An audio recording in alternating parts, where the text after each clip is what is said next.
મોંઘવારીનો ફૂટ્યો bomb દૂધ petrol ડીઝલના ભાવ પછી હવે સીએનજીના ભાવમાં પણ ઝીંકાયો વધારો સીએનજીના ભાવમાં ₹2.25નો વધારો ઝીંકાયો છે આ ભાવ વધારા સાથે સીએનજીનો નવો ભાવ ₹86.2 થયો વર્ષ 2026માં કુલ ₹6.6 ભાવ વધારો કરવામાં આવ્યો છે ગઈકાલે પેટ્રોલ ડીઝલના ભાવ પણ વધાર્યા ત્યારે હવે સીએનજી ગેસના ભાવ પણ વધતા રિક્ષાના ભાડામાં વધારો થઈ શકે છે જ્યારે પેટ્રોલ ડીઝલના ભાવ વધતા ટ્રાન્સપોર્ટેશન મોંઘું તેમજ જીવન જરૂરિયાતની વસ્તુઓ પણ મોંઘી થવાની શક્યતા છે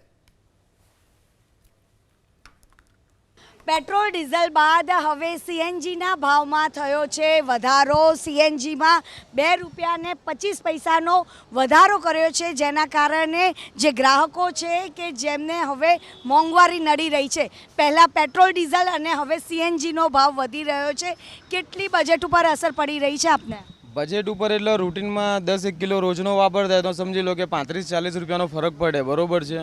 પણ મારું એવું જ કહેવું છે કે અત્યારે જે કટોકટી જેવી સ્થિતિ છે બરોબર છે કે હરેક દેશના અંદર આ પરિસ્થિતિ છે બરોબર છે પણ જે તે ટાઈમે આ રૂટીન પરિસ્થિતિ થાય બરોબર છે ત્યારે અદાણીવાળો બેનિફિટ આપશે ખરી જે તે ટાઈમે બધું રૂટીન થઈ જાય છે બરોબર છે ત્યારે પછી આ ઘટાડો કરશે ખરી આ તો રાહ જોઈને જ બેઠા હોય કે ક્યારે આવી પરિસ્થિતિ આવે ને અમે લોકો આમ રેગ્યુલર પબ્લિક ઉપર આ નાખી દઈએ માર એ લોકોના માથે તો રાખતા જ નથી એ બરોબર છે કે જે તે ટાઈમે રૂટીન પરિસ્થિતિ થાય બરોબર છે ત્યારે પછી આનો ઘટાડો આપશે ખરી એમને તો બેનિફિટ થવાનો છે એ ટાઈમે સમજો બરોબર છે તો એ ટાઈમે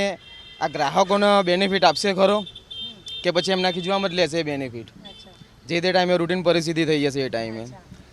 અત્યારે જે છે બરોબર છે કટોકટી જેવી સ્થિતિ છે એટલે ક્રૂડના હાથે બધા ભાવ વધ્યા છે બરોબર છે તો અત્યારે આ ગ્રાહક ઉપર નાખે છે બરોબર છે તો જે તે ટાઈમે ઓછું થશે ત્યારે આ ગ્રાહકને બેનિફિટ આપશે ખરા મારું આજ કહેવું છે તો વાહન ચાલકોને તો મોંઘવારી નડી રહી છે પણ ગ્રાહકોમાં હવે તમે ભાવ વધારો કરશો ખરા કારણ કે 1.5 મહિના પહેલાં પણ ₹1.5નો વધારો કર્યો હતો અદાની સીએનજીએ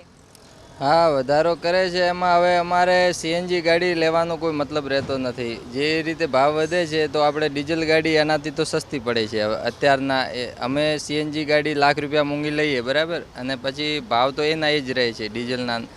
તો ખોટા સીએનજીનો મતલબ નથી રહેતો અત્યારે